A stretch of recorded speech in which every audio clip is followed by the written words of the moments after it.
Be me. I work as a warehouse supervisor for a logistics company. Not a bad job, all things considered, and has been pretty stable for me. We get tons of large shipments from various suppliers located in countries around the globe. My job is to oversee everything to do with the unloading process in the warehouse. Have to ensure that everything is checked, sorted, and ready to be distributed, and also make sure that no corners are being cut by the lazy bums that we have hired. I can't count the amount of times I have to reprimand people for slacking off, but the higher-ups just refuse to fire them because they work for peanuts. Anyway, that's a whole other topic. It's a lot of hard work, but I am used to it by now. The warehouse itself is a pretty old building by all accounts. I think it was built sometime in the 60s or maybe the 70s. It's nothing special, just your standard industrial type of warehouse. Concrete floors, steel beams, and long rows of metal shelves as far as the eye can see, piled high with boxes and crates. It has a certain smell to it too. If you've ever worked in a place like this, then you know what I am talking about. Off topic again, let me continue. We have a night shift crew that comes in when the deliveries are scheduled for late in the evening. This one particular night, everything was going smoothly by all accounts. Did not have to scold a worker even once, so that is the mark of a good day. The night crew was scheduled to unload a large truck that had pulled in at around 10 p.m. Tonight, I had the absolute misfortune of not having any of my regular crew. Not all of it anyway. I had only one guy on the night crew who was a regular, and the rest were all subcontractors. Basically, when I can't get enough staff for the night, I have this company I can contact who will send people from their company to work for me on their behalf. I just pay a fee or whatever, and they handle all the wages and all of the paperwork and everything else. I promise, it's a lot less complicated than it sounds. What this means is, I have to do a lot more teaching, and my regular guy has to do a lot more commanding, which is a pain in the ass for the both of us. Anyways, I'm sitting in my office right around the time the truck is supposed to pull in. I start to hear the sounds of the unloading starting. The truck was backed up against the loading bay. You could hear the hiss of the hydraulic lift echoing throughout the whole place. It was impossible to miss. I took a glance at the clock. Right on time. I left them to it for a good while. I had paperwork and other stuff like that to finish up, and just wanted to get it done while I had some downtime.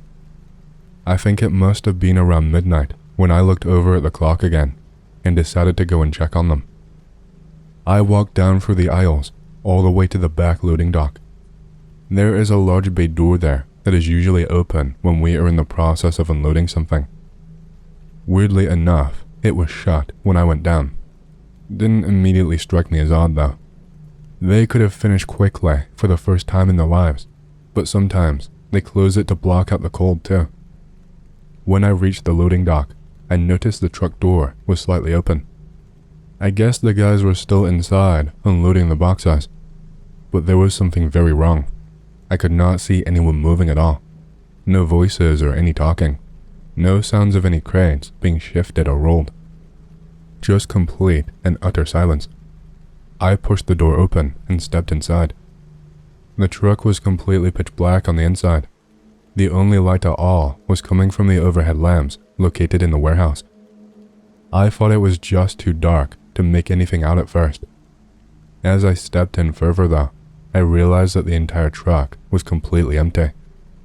Not as in the truck had been unloaded quickly, and that was the reason it was empty. It was barren, like nothing had been there in the first place. No boxes, no crates. There was not even a single pallet jack remaining. The truck was just completely hollow, and there was a bit of a mess inside. Like someone had spilled some kind of liquid and dropped pieces of packing peanuts, or something like that on the floor. Just a complete mess. I just stood there for a minute because I was really confused. I tried to piece things together. Where the fuck were my workers? And where is my fucking cargo? Why aren't they here? And where is the stuff? I can't lie to you. I was pissed almost immediately.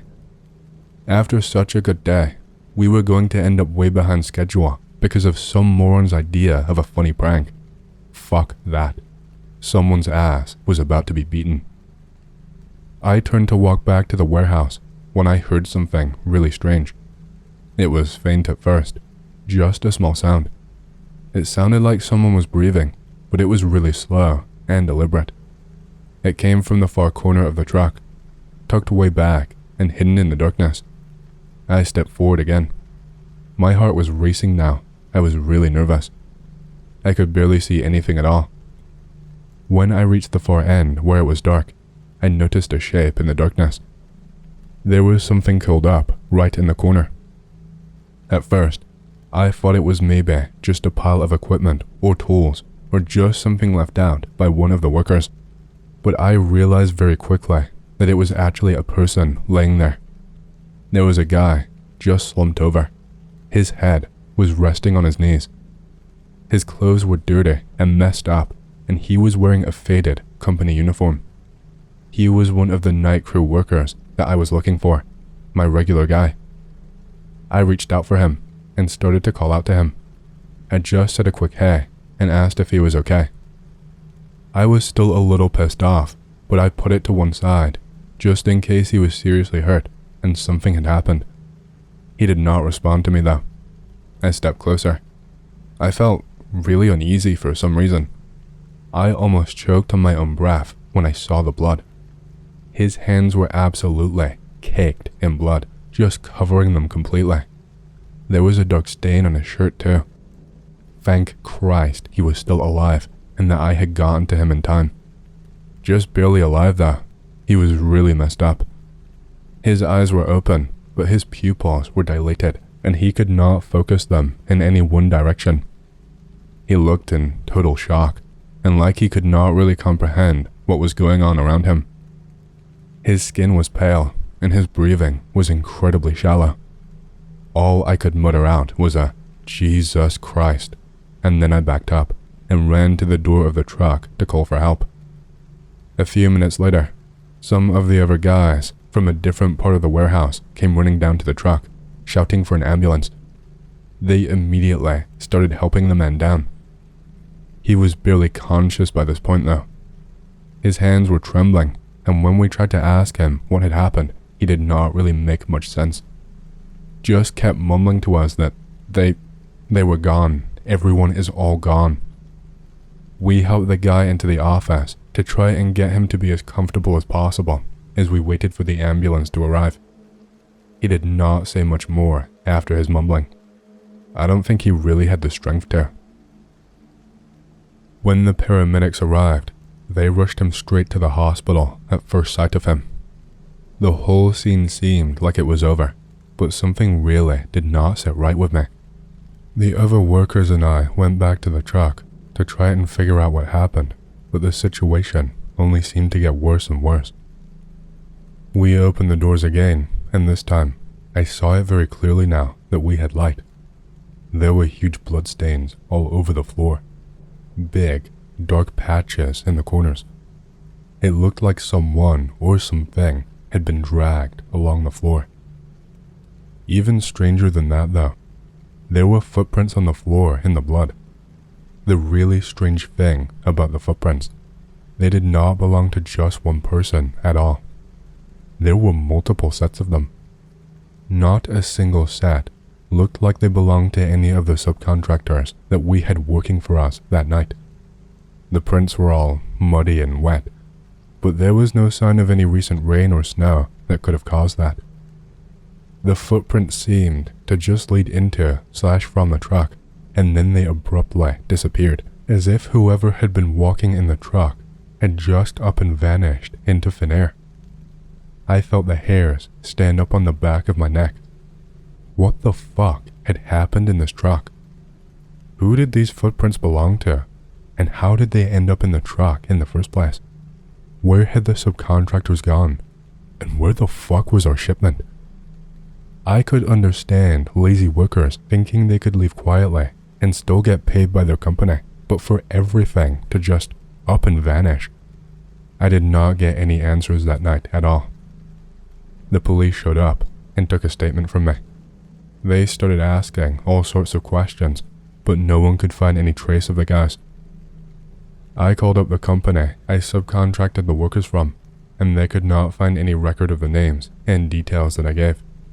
The police think that they either had fakes or were assuming another company worker's identity to get work for them.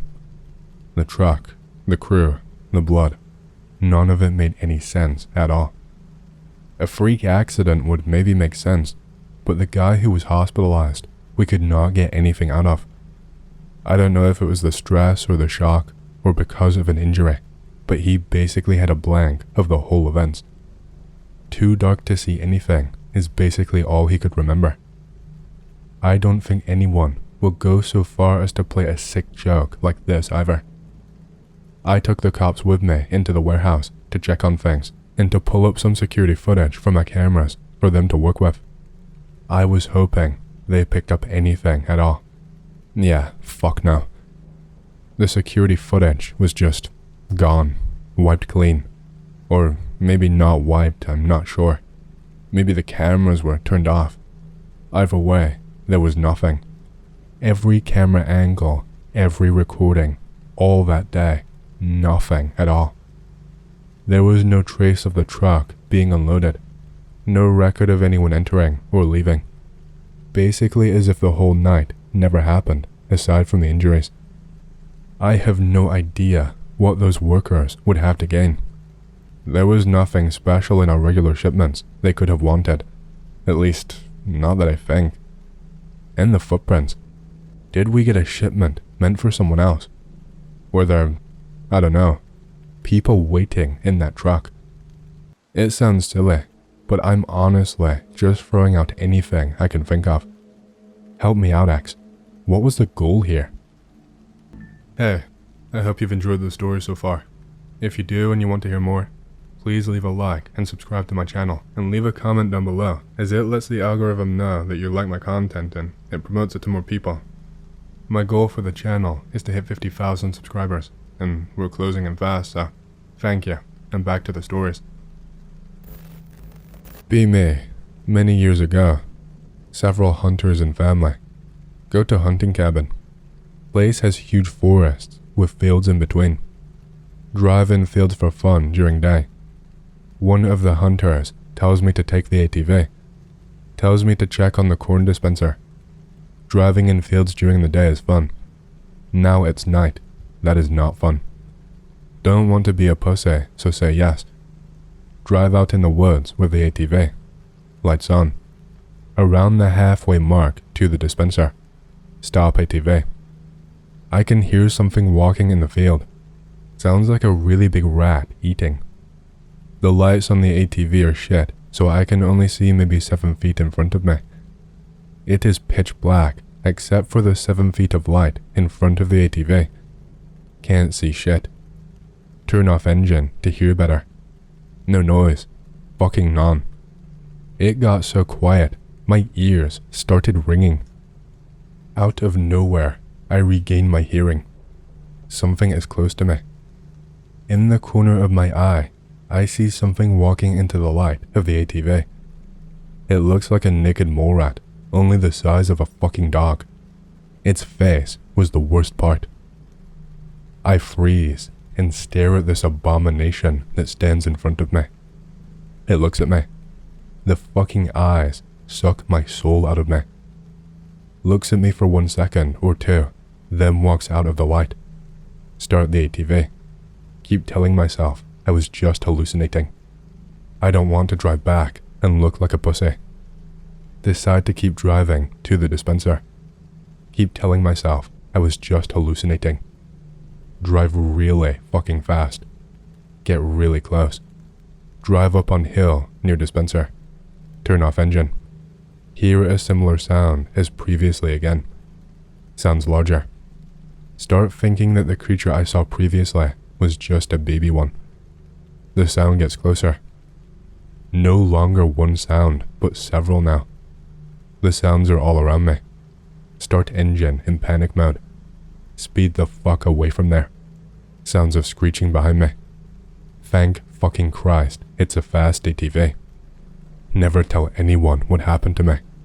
Still hear the echoing sound of a rat eating in my head. This memory came back to say hi recently, and I thought some of you might enjoy reading it.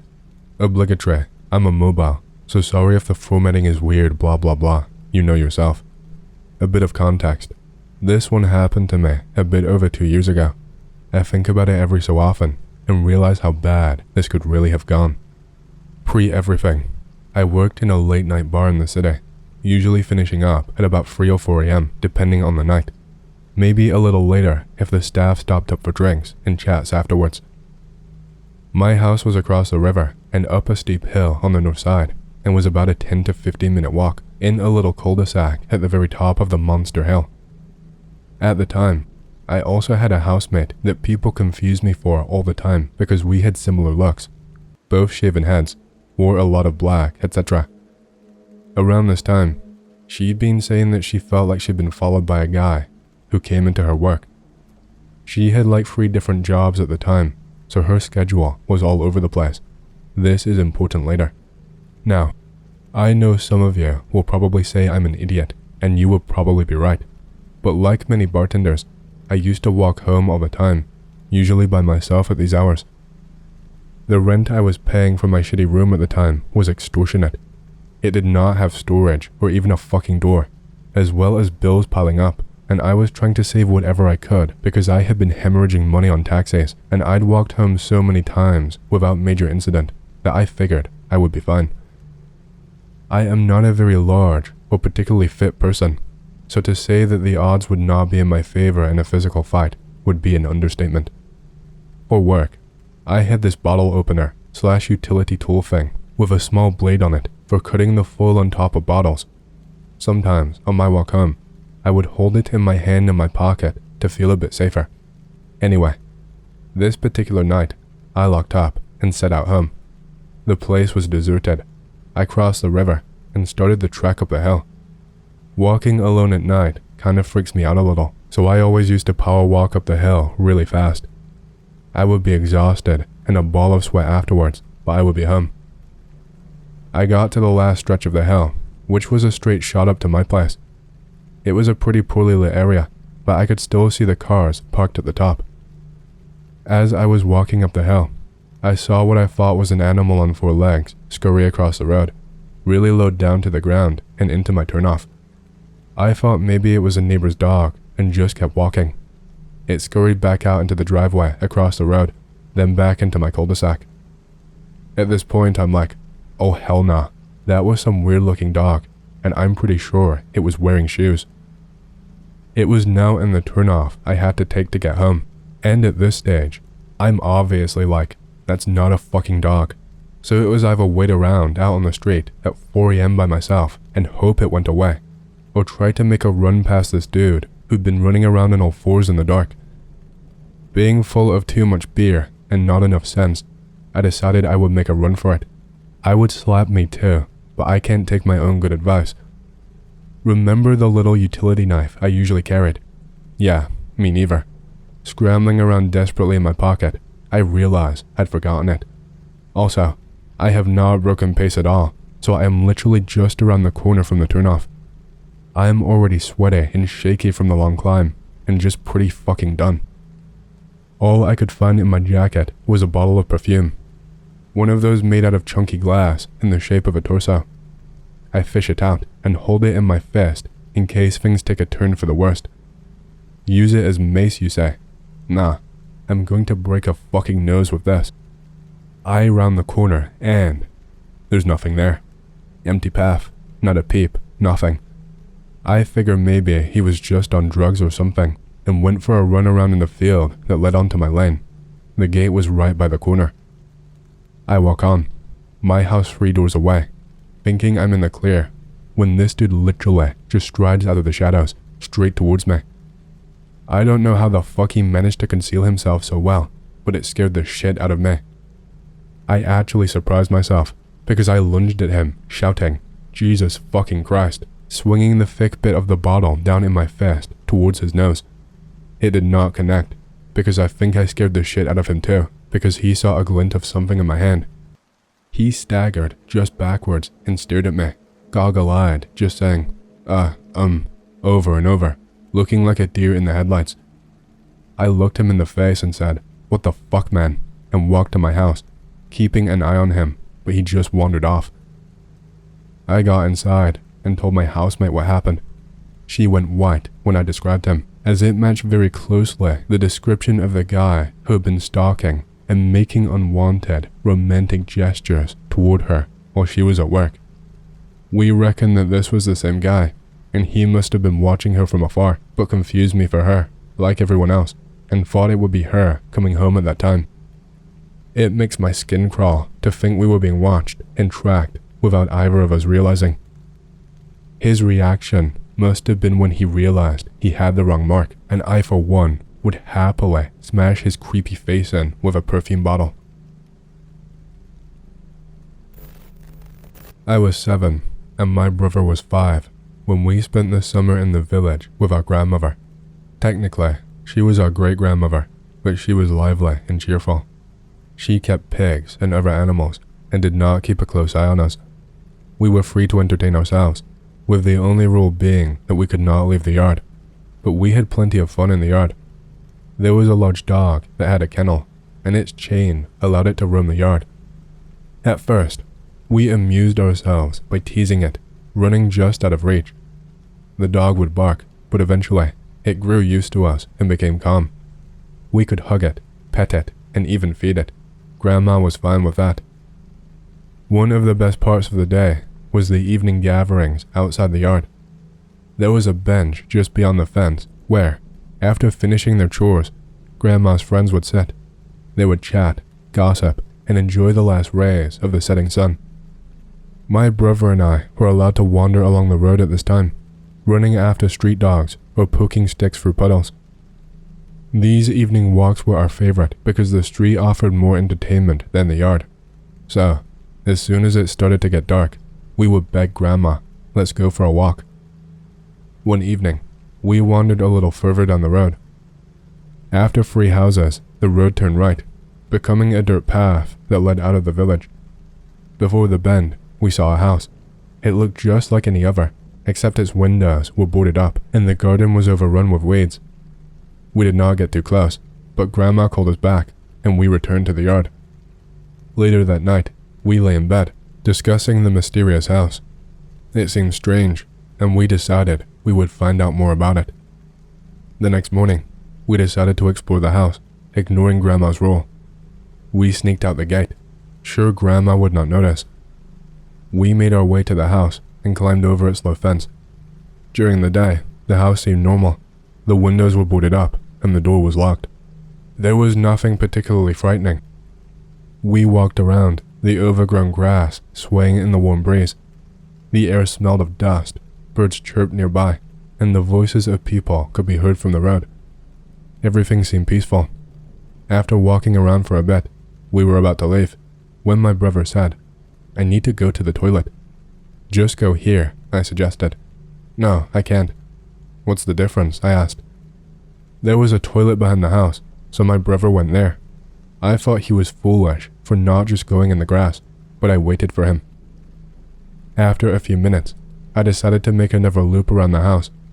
I tried to peer through a boarded-up window, but it was dark inside, and I could not see anything. Getting impatient, I went to the toilet. I opened the door, but my brother was not there. Annoyed, I started walking home, thinking he'd left without me. An old woman was feeding the dog in the yard, so I asked her where my brother was. She replied, "He was just here." That confused me, since I had just been there too. I checked our room, but he was not there. I walked around the yard again, asking the old lady about my brother. She snapped at me, saying that she was not playing hide and seek. Then, a horrible thought struck me. What if my brother had fallen into the toilet pit? I had not checked properly. I ran back to the house, imagining him drowning in the muck. I opened the door to the toilet and peered inside. There was nothing, just dry earth. No muck, no puddles, just hard, dry dirt. I prodded it with a stick. There was no way anyone could fall through. Confused, I did not know what to do. Killing Grandma seemed pointless. Where could my brother have gone? There was no way he could have slipped past me. There was nowhere else for him to turn. I climbed over the fence and headed home.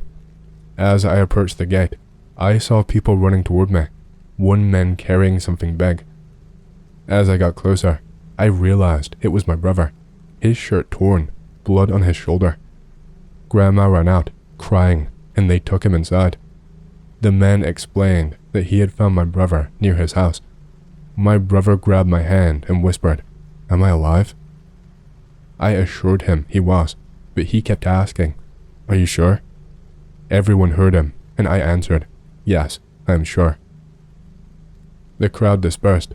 My brother had a scraped shoulder, and his clothes were torn, but other than that, he seemed fine. Grandma, not noticing his strange behavior, told me to wash up and left. We were left alone.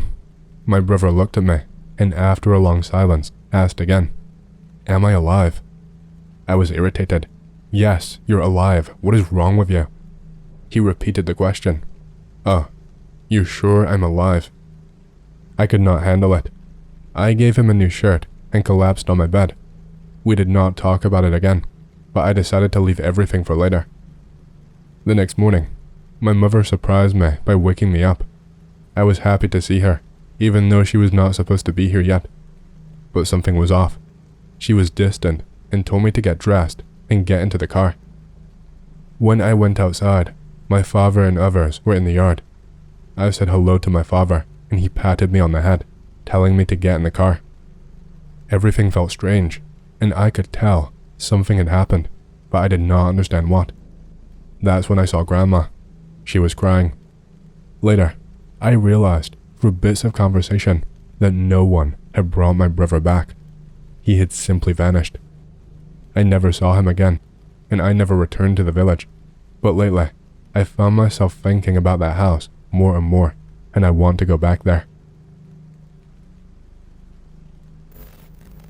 Be me, an 8-year-old kid in the 90s, at a friend's house after school. Friend's family has an extensive VHS collection. We are going through them, trying to find a movie to watch. Friend gets called upstairs by his dad. Dad was a bit of a hard ass. I think he was in trouble for something. Continue going through VHS tapes. Finally find one I want to watch. I think it was one of the Ernest movies, lol. Except the tape inside does not match the cover. It's missing the label with the movie title. Put it in the VCR. It's a home movie. Looks like they must have set up a tripod in the doorway of the living room because you can see the whole room in a wide shot. Dad and Mom are sitting on the couch, spaced apart. Friend and his sister are each in a chair, opposite them. Wait 40 seconds to happen. Nothing does. Press fast forward. They are literally just sitting there, not even talking or moving. Get the feeling there is something weird and fucked up about this. Hear my friend coming downstairs. Quickly eject the tape and put it back. Never ask him about it. He moves away. Still think about this sometimes. Not that creepy, but just unsettling. 6 years old. Parents at work. At home with babysitter. We live in a really remote area of rural Ohio. Live right near a park. Why don't we go for a walk in the park, Anon? Okay. We go out for a walk in the park. Really misty out on this particular day. She decides to bring some food. We have a small picnic. Pack the stuff up and go for a walk in the woods nearby the park. It's all public property, so there is a path and whatnot. See a small offshoot of the path. Decide to take it because why not? On the path. It goes right by a large pipe. Maybe for a sewage or something. I'm not really sure. The pipe has a grate over it. We see this old, Raggedy Ann doll inside.